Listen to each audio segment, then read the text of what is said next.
ఈరోజు ఇక్కడ ఉన్నటువంటి వాళ్ళు కూడా కొంతమంది నీ భర్త మారలేదనో, లేదా నీ పిల్లలు మారలేదనో, లేదా నీ ఇంట్లో నీ భార్య మారలేదనో, కోడల ఎవరో ఒకరి కొరకు ఎదురు చూసేటువంటి వాళ్ళు ఉంటారు. మారలేదు. ఎప్పుడు మారుతారు? ఎప్పుడు? నువ్వు ఓర్పుగా దేవుని కార్యం కొరకు ఎదురు చూడు. నువ్వు ప్రార్థన చేస్తున్నవాడు నిజమైన వాడు, ప్రార్థనలో ఆలకించే దేవుడు కనుక ఓర్పుగా ఎదురు చూడు. ఒక సమయం వస్తుంది, తగిన సమయం.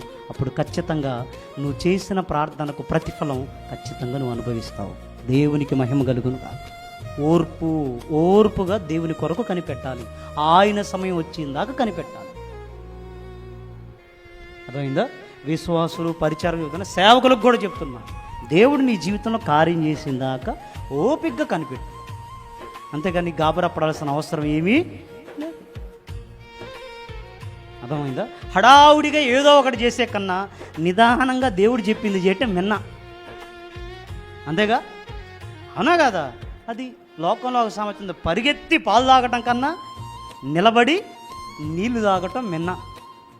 అది కాబట్టి తొందరలో హడావుడిగా ఏదో ఒకటి చేసేయాలి, అంటూ ఏదో ఒకటి చేయడం కన్నా కొంచెం లేట్ అయినా ఓపిక కనిపెట్టి, దేవా నన్ను ఏం చేయమంటావు అని దేవుణ్ణి అడిగి, దేవుని పాదాల చెంత కనిపెట్టి దేవుడు చెప్పింది చేయటం మంచిది.